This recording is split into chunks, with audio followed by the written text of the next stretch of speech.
pembagian dari data. Data itu ada dua. Yang pertama adalah data kualitatif, yang selanjutnya adalah data kuantitatif. Data kualitatif itu adalah data yang biasanya berbentuk huruf, berbentuk kata, berbentuk gambar, berbentuk foto, berbentuk alat peraga, berbentuk bagan, dan lain sebagainya. Artinya bahwa data kualitatif itu data yang tidak atau yang bukan berbentuk angka, itu adalah data kualitatif. Yang selanjutnya adalah kuantitatif. Data kuantitatif itu sebagian besar adalah data yang berkaitan dengan angka atau data yang berbentuk angka. Itu adalah data kuantitatif. Data kualitatif itu pembagiannya ada dua. Yang pertama adalah empiris, yang kedua adalah bermakna. Data kualitatif empiris itu apa? Data yang memang sesungguhnya. Kalau misalnya kita contoh, misalkan sebagian besar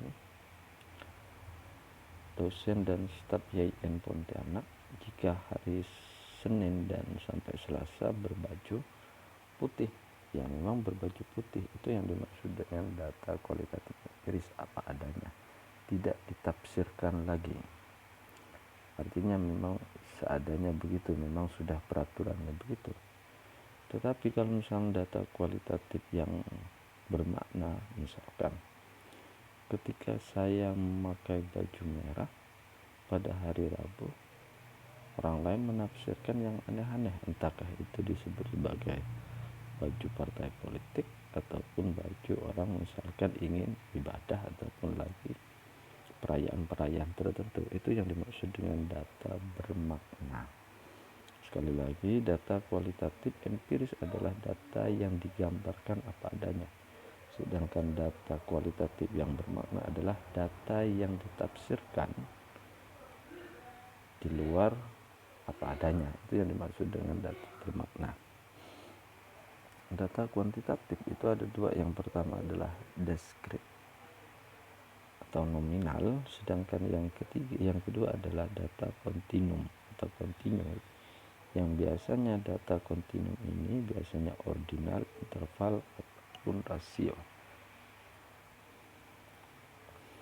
Data kualitatif adalah data yang berbentuk kata, huruf, kalimat, gerak bibir, gerak anggota badan, gambar, foto, ekspresi wajah. Itu yang dimaksud dengan data kualitatif. Artinya data yang tidak memiliki kaitannya dengan angka. Itu yang dimaksud dengan data kualitatif. Sedangkan data empiris adalah data yang bermakna apa adanya.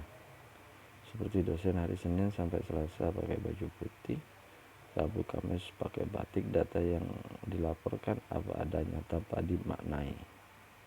Sedangkan data bermakna adalah data yang dibalik tagnya itu ada makna, artinya tersirat, ada penafsiran lain. Sedangkan data kuantitatif itu ada dua. Yang pertama adalah deskrip, yang selanjutnya yang pertama adalah deskrip, yang kedua adalah kontinu. Apa itu data deskrip? Adalah data nominal yang memang atau hanya dikelompokkan saja. Misalkan pengelompokan saja, nominal itu hanya pengelompokan yang didapat dari hasil menghitung dan membilang, bukan dari pengukuran. Nominal itu adalah bentuk data yang dihasilkan dari menghitung ataupun membilang, tapi bukan mengukur. Itu yang dimaksud dengan data nominal. Misalkan laki-laki ditandai dengan 1, perempuan 2. Misalkan kalau agama Islam 1, agama non-Islam 2, misalkan hanya berbentuk kelompok atau kode saja. Tetapi 1 dan 2 itu tidak memiliki arti apa-apa, hanya sebagai bentuk tanda atau pengelompokan saja. Data kontinum adalah data diperoleh dari hasil mengukur. Kalau diskrit atau nominal itu adalah data yang dihasilkan hanya sekedar dari menghitung, membilang, tetapi tidak memiliki arti yang begitu berarti. bukan berarti tidak memiliki arti, tapi tidak begitu memiliki arti. Seperti tadi 1, 2, 3 itu. Hanya pengelompokan saja, bukan ranking. Sedangkan data kontinum itu akan ada 3, ordinal, interval, dan rasio. Kalau misalkan kontinum adalah data ini diperoleh dari hasil mengukur, misalkan yang ordinal hasilnya dari hasil atau angkanya adalah hasil dari pengukuran berbentuk peringkat, misalkan angkanya semakin besar, semakin kecil angkanya semakin besar. Misalkan juara 1 itu kan hasilnya mengukur. Ukurannya dari mana? Ukurannya dari misalkan dari pertandingan. Ranking 1 atau juara 1, semakin kecil angkanya akan semakin besar nilainya. Ranking 1, juara 1 itu semakin besar. Salah satu contohnya ordinal bentuknya adalah ranking, memperingkat bahasanya. Sedangkan data yang interval adalah data yang jaraknya sama tapi tidak memiliki nilai nol absolut. Biasanya nilai interval ini biasanya 0 sampai 1 biasanya, ada juga 0 sampai 100. Seperti mengukur suhu, baik itu suhu badan ataupun misalkan mau mengukur terik matahari, misalkan mau mengukur yang namanya es. Terus data rasio data yang jaraknya sama tapi memiliki nilai 0 absolut, misalkan 0 kg, 0 celcius, 10 cm, 15 cm. Itu pemahaman tentang data kuantitatif, baik itu diskrit ataupun nominal. Klasifikasi data juga berbeda. Tadi yang disebutkan oleh misalkan Sugiono, data itu misalkan data nominal ataupun data itu kalau misalnya kita yang data nominal, misalkan kayak tadi pembagian data ada kuantitatif, ada kualitatif. Yang kuantitatif itu kan ada data kontinum dan data diskrit, yaitu nominal. Tapi ada juga pemahaman kalau ini ya, kan berbeda. Ini salah satu contoh dari, kalau tidak salah ini pemahaman atau hasil dari buku Sugiono. Sedangkan yang ini menurut Kuncoro, data itu ada pembagian klasifikasi data ada 4. Yang pertama adalah kuantitatif, yang kedua adalah kualitatif. Kuantitatif itu lebih identik adalah data yang berbentuk interval, bentuk data interval dan rasio. Data kuantitatif adalah data yang lebih banyak atau sebagian besar dalam berbentuk angka. Data interval adalah data yang jaraknya sama tapi tidak memiliki nilai absolut. Itu yang dimaksud dengan data interval.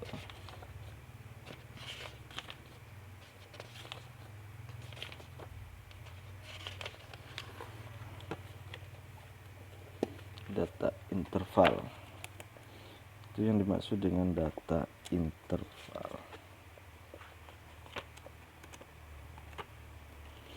Sedangkan yang selanjutnya adalah data kuantitatif yang rasio.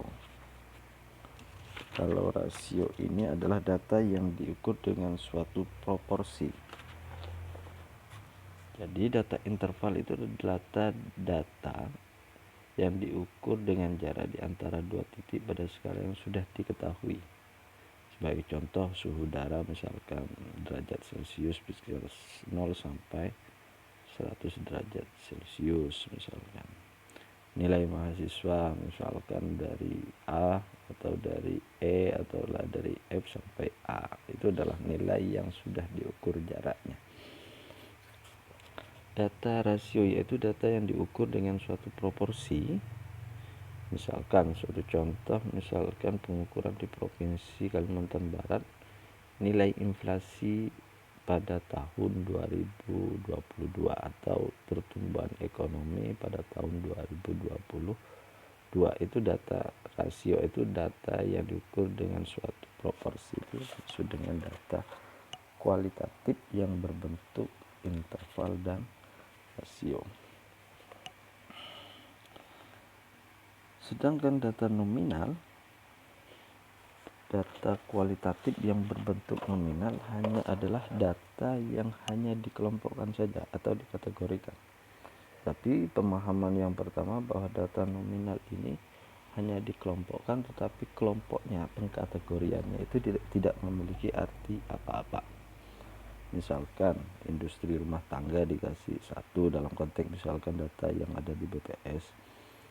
Industri kecil misalkan 2 atau 5-20 dikasih kategori 2, misalkan industri menengah misalkan dikasih kategori 3, industri besar dikasih kategori misalkan 4. Itu adalah salah satu contoh data yang berbentuk nominal. Kalau misalnya tadi berbentuk misalkan perempuan 1, laki-laki 2, agama Islam 1, non muslim misalkan 2, itu hanya bentuk pengkategorian saja tetapi tidak memiliki arti apa-apa. Sedangkan data ordinal adalah data yang dinyatakan dalam bentuk kategori namun posisi data tidak sama derajatnya, hanya berbentuk peringkat saja, berbentuk peringkat. Apa itu berbentuk peringkat? Misalkan sangat rendah 1, sangat rendah, tapi memiliki peringkat ordinal itu memiliki arti yang penting. Kalau yang nominal tidak memiliki arti yang begitu penting, tetapi yang ordinal itu ataupun yang ordinal memiliki arti yang begitu penting. Misalkan kepadatan penduduk di Kalimantan Barat misalkan sangat padat, misalkan kita kategorikan 1, tidak padat kita kategorikan 2,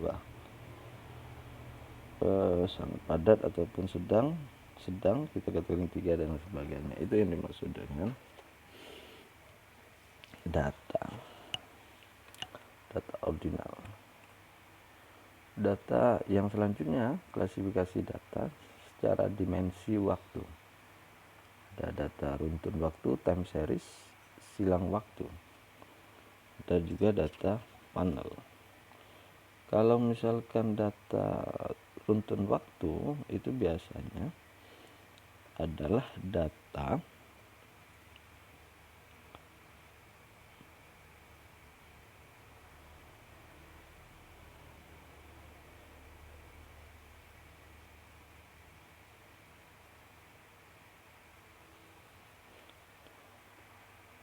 kalau dimensi waktu runtun waktunya time series itulah data yang biasanya digunakan atau variasi datanya biasanya per waktu atau per tahun kayak gitu, per minggu, per kuartal atau per minggu. Itu namanya data runtun waktu. Misalkan pertumbuhan ekonomi atau penjualan pada bulan sekian, jumlahnya sekian, itu yang dimaksud dengan data time series atau runtun waktu.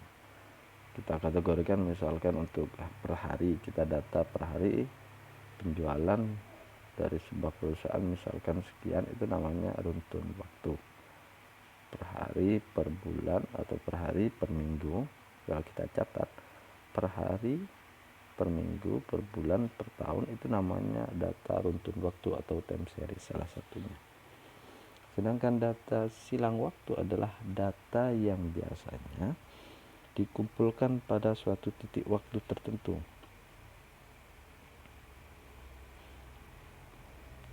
Misalkan data yang berbentuk silang, misalkan, ataupun data yang misalkan kayak campuran.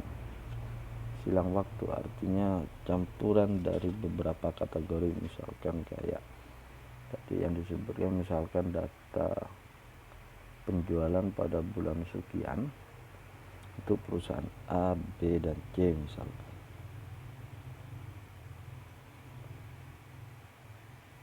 Itu yang dimaksud dengan data silang waktu ataupun data jumlah penduduk miskin pada setiap di provinsi di DIY ataupun di Kalimantan Barat pada tahun tertentu, misalkan laporan keuangan perusahaan yang ada di Bursa Efek pada tahun tertentu.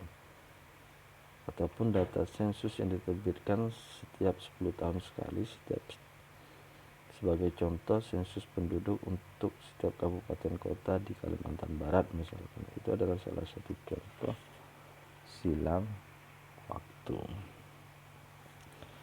Sedangkan data pooling atau data panel adalah data perpaduan antara data time series dan cross section. Adalah data yang dikumpulkan dari data hasil runtun waktu dan data silang waktu.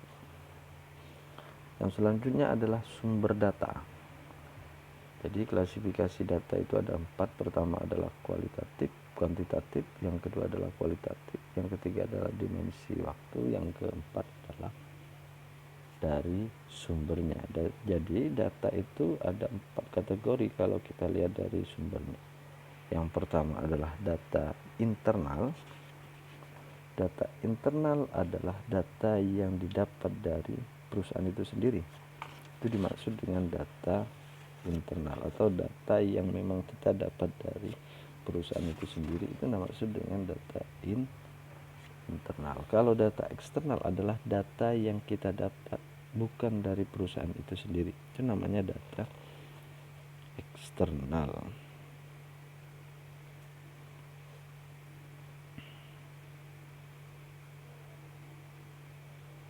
Sedangkan data primer adalah data yang memang kita dapat dari sumbernya, itu data primer. Misalkan kita mau wawancara, itu kan data primer. Misalkan kita mau observasi, itu adalah data primer. Data sekunder adalah sebagian besar adalah data yang dihasilkan dari misalkan kayak buku, misalkan kayak laporan keuangan, misalkan kayak BPS dan lain sebagainya, itu adalah data sekunder. Jadi kalau misalnya data primer adalah data yang sumbernya langsung dari orangnya, tetapi kalau misalkan data sekunder adalah data yang dikumpulkan bukan dari orangnya langsung. Misalkan kita ngambilnya di data dinas, kita ngambilnya di website, kita ngambilnya di BPS dan lain sebagainya, atau di kampus dan sebagainya, itu adalah data sekunder. Kuantitatif ini sudah kita jelaskan tadi bahwa data kuantitatif dan kualitatif. Data kuantitatif adalah data yang diukur dengan nilai satu variabel atau lebih dari skala numerik angka. Kalau numerik itu adalah angka, non numerik itu adalah non angka atau bukan berbentuk angka. Data interval adalah data yang diukur dengan jarak dengan skala yang sudah diketahui, 1 sampai 100 misalkan, untuk Celsius ataupun nilai TOEFL, dan jumlah bulan dalam 1 tahun sudah diketahui intervalnya. Kalau Januari itu adalah bulan 1, Februari adalah bulan 2 misalkan, itu dimaksud dengan data interval data. Data rasio yaitu data yang diukur dengan proporsi, contohnya persentase jumlah pengangguran di provinsi, misalnya inflasi, pertumbuhan ekonomi. Jadi saya ulang lagi bahwa data rasio ini sebagian besar adalah rasio dan interval ini lebih dekat kepada data numerik atau skala numerik, yaitu data kuantitatif. Sedangkan data kualitatif biasanya seperti data nominal dan ordinal. Jadi data sebagian besar, data jenis data kualitatif, kuantitatif, deskriptif, kontinum, ordinal, rasio, interval. Jadi ini pemahaman yang tadi yang menurut Kuncoro, tapi menurut Sugiono, tapi menurut Kuncoro itu kan data kualitatif itu deskriptif itu adalah data nominal, sedangkan kontinum itu adalah data yang terdiri dari ordinal, dari rasio dan interval. Tapi tadi disebutkan juga bahwa data kualitatif itu adalah data yang berbentuk nominal, data yang berbentuk rasio, sedangkan data yang berbentuk ordinal dan interval itu adalah, data yang ordinal dengan nominal itu adalah data kualitatif, sedangkan teori yang satunya bahwa data kuantitatif itu sebagian besar adalah data interval dan rasio. Itu sebagian besar.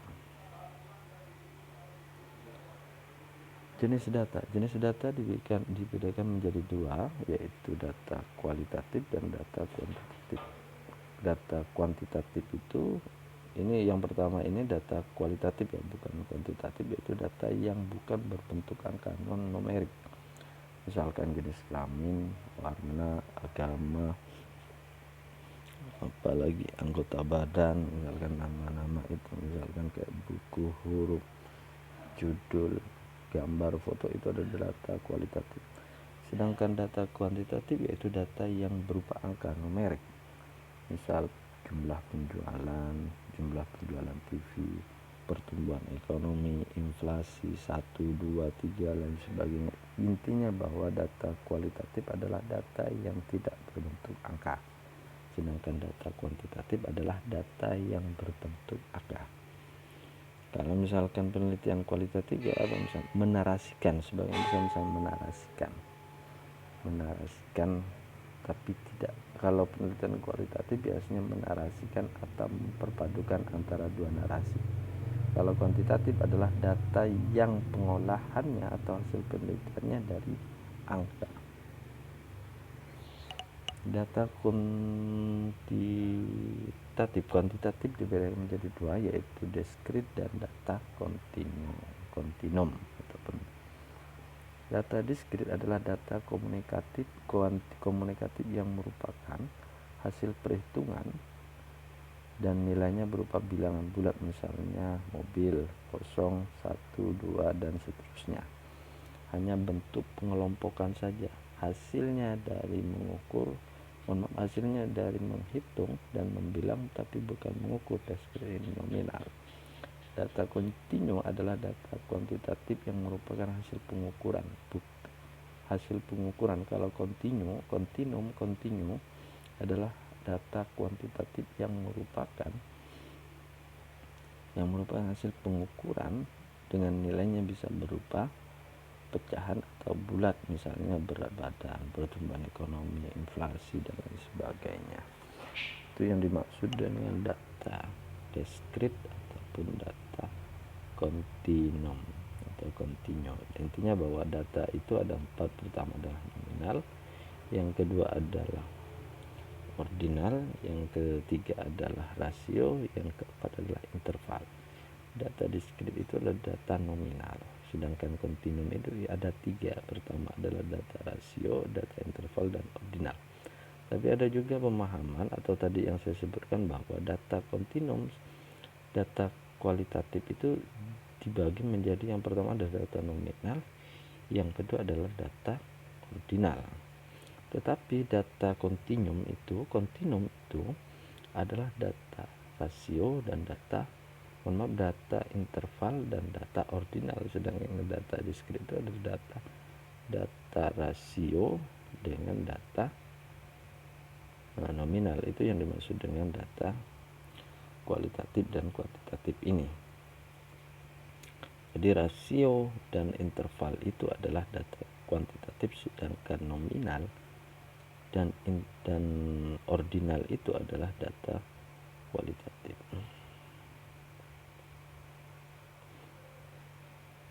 Data diskrit adalah data yang nilainya memiliki kemungkinan nilai terbatas dan antar nilai satu dengan nilainya terpisah. Contohnya jumlah siswa dalam satu kelas, jumlah pasien di rumah sakit, jumlah manik-manik dalam kantong, dan jenis kelamin, misalkan salah satu. Data kontinum adalah data yang nilainya memiliki kemungkinan nilai yang tidak terbatas dalam kisaran tertentu. Contoh data kontinum adalah yaitu kisaran suhu, tinggi badan karena dapat diukur dengan meter atau pecahan meter, waktu terjadinya suatu peristiwa, dan lain sebagainya. Itu adalah data kontinum. Data kontinum itu adalah data yang sebagian besar terdiri dari data interval dan data rasio, sedangkan data diskrit itu sebagian besar terdiri dari data ordinal dan data nominal.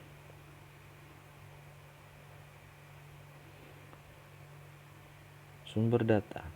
Sumber data dan penggunaan berdasarkan sumbernya. Data dapat dibedakan menjadi dua tadi yang sudah dijelaskan, yaitu primer dan sekunder. Data primer ini adalah data yang kita dapatkan langsung dari objek penelitian atau langsung dari orangnya. Misalkan kalau wawancara adalah dari orang yang diwawancara. Kalau misalkan penjualan berarti dari konsumennya. Melalui pihak ketiga, yaitu dengan menggunakan pihak ketiga untuk memperoleh informasi tentang respon dengan panduan daftar pertanyaan. Pihak ketiga yaitu adalah informasi respon dengan panduan daftar pertanyaan. Langsung dari orangnya tetapi hanya melewati orang saja. Lewat pertanyaan dititip ke orang dan yang dijawab oleh orang itu sendiri, maksudnya orang yang dituju.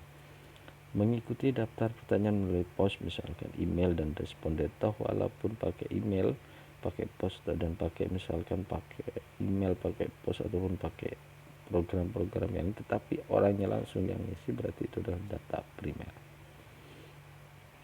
Data sekunder adalah data yang diperoleh dari pihak lain, misalnya data yang telah dipublikasikan oleh BPS, BI, majalah, koran, dan lain sebagainya. Itu adalah data yang kita dapat bukan dari orang langsung, tapi melalui olahan, baik itu dari pemerintah, baik itu dari badan ataupun lain sebagainya, bukan langsung dari objeknya, bukan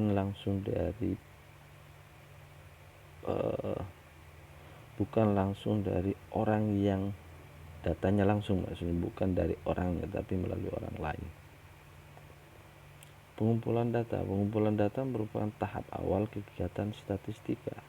Statistika itu adalah statistika itu adalah ilmu, statistik itu adalah cara atau data yang dihasilkan. Adalah kegiatan tersebut sangat penting karena data yang diperoleh akan digunakan untuk kegiatan selanjutnya. Jadi data statistik yang diharapkan adalah data yang dapat dipercaya. Itu proses pengumpulan data harus diperhatikan, baik itu objek penelitian, baik itu cara pengumpulan data dan tujuan pengumpulan data. Objek penelitian adalah elemen yang akan diselidiki, dapat berupa orang, organisasi ataupun barang. Data pengumpulan atau metode pengumpulan data. Kalau konteksnya adalah sampel dan sensus misalkan. Dengan cara sensus dan sampling, sensus adalah metode pengumpulan data dan seluruh elemen populasi menjadi objek penelitian. Jadi seluruh populasi dijadikan objek penelitian. Kalau misalkan jumlah mahasiswa IN 2000, kita sensus, artinya kita semua 2000 itu kita minta tanggapannya, itu namanya sensus. Kalau misalkan kita ngambilnya misalkan dari 2000 kita ngambilnya 100 orang, itu namanya sampling. Data diperoleh disebut parameter. Sampling adalah metode pengumpulan data di mana hanya sebagian elemen populasi. Sampel itu adalah bagian dari populasi. Populasi itu adalah objek yang ingin kita teliti. Jadi cara pengumpulan data itu ada dua. Yang pertama adalah sensus, yang kedua adalah sampling. Sensus itu adalah memberikan kesempatan kepada seluruh objek populasi untuk dijadikan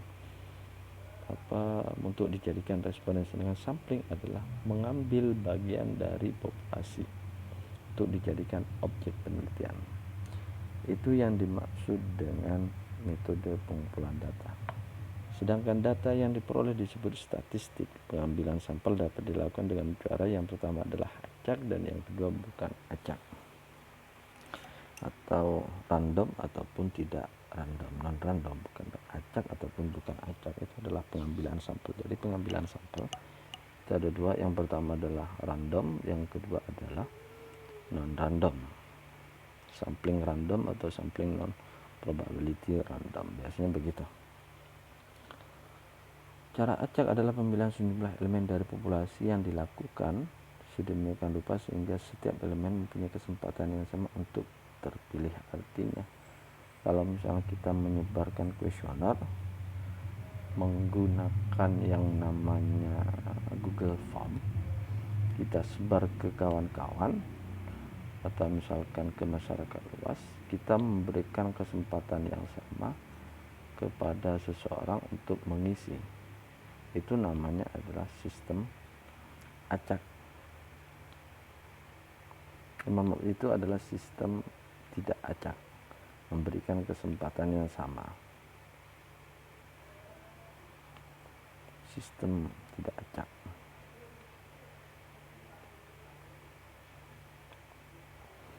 Cara acak adalah pemilihan sejumlah elemen dari populasi yang dilakukan sedemikian rupa sehingga setiap elemen mempunyai kesempatan yang sama untuk yang terpilih. Artinya kalau misalnya kita ngambilnya, misalkan kita kategorikan misalkan mahasiswa Febi misalkan, kita ngambilnya acak, ingin memberikan kesempatan yang sama kepada mereka dari 4 fakultas, 4 prodi. Misalkan kita ngambilnya tapi metodenya metode acak. Acaknya bagaimana? Kita ngambil misalkan perwakilan dari PBS 4, dari AKS 4, dari MBS 4, dan dari ES 4. Itu namanya sistem acak dengan mempertimbangkan agar semua memiliki kesempatan yang sama untuk terpilih begitu. Cara pemilihan data dilakukan dengan undian dan tabel angka, dan teknik samplingnya disebut probability sampling. Yaitu cara bukan acak merupakan suatu cara pemilihan elemen dari populasi di mana setiap elemen tidak mempunyai kesempatan yang sama untuk dipilih menjadi sampel. Samplingnya disebut non-probability sampling. Itu adalah cara pemilihan data dengan undian atau tabel angka. Misalkan mengkategorikan saja, itu namanya sistem tidak acak. Artinya ada kriteria khusus untuk dari sampel, itu namanya sistem bukan acak, itu namanya probability sampling.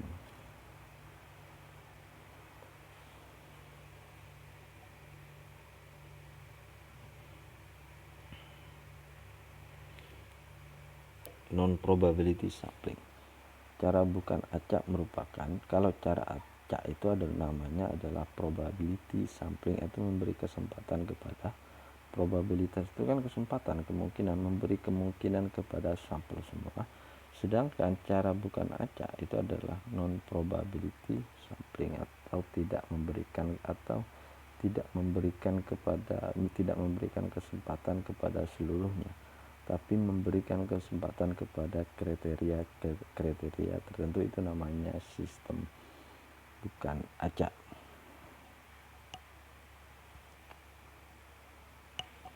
Skala pengukuran yang merupakan cara mengukur suatu variabel. Yang pertama yaitu nominal, adalah skala pengukuran di mana angka yang diberikan kepada objek tertentu atau objek tidak menunjukkan tingkatan atau arti tertentu. Artinya hanya pengelompokan saja. Nominal itu hanya pengelompokan. Misalkan pengklasifikasian 6 warna pada permen coklat susu misalkan. Pengklasifikasian ini tidak ada aturan khusus untuk menurunkannya.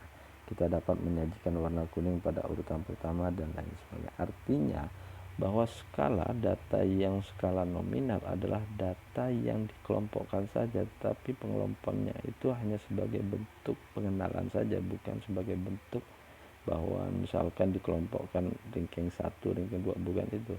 Hanya bentuk untuk mengelompokkan saja. Kalau bentuk nominal, pengelompokan itu tidak memiliki arti, atau angka itu tidak memiliki arti yang begitu bermakna dalam skala nominal, hanya memberikan tanda. Seperti laki-laki 1, perempuan 2. Kalau perempuan dikasih tanda 1 kan juga tidak masalah. Itu yang dimaksud dengan pengelompokan. Dengan kelompoknya tidak memiliki nilai yang begitu berarti. Skala ordinal adalah skala pengukuran di mana angka yang diberikan mengandung tingkatan, misalnya mengurutkan objek dari yang terendah sampai tertinggi. Misalkan ranking 1, ranking 2, ranking 3 berdasarkan pengurutan mahasiswa berdasarkan tinggi badan gitu. Kalau misalkan kelas A, B, C itu kan hanya pengelompokan saja. Bukan skala ordinal, bukan skala interval, ataupun bukan skala rasio. Skala interval adalah skala pengukuran dengan angka pada klasifikasi atau ciri dari objek yang sama dengan skala ordinal dengan menambah jarak atau interval yang sama. Pengukuran berdasarkan suhu badan misalnya, itu namanya skala interval. Terima kasih.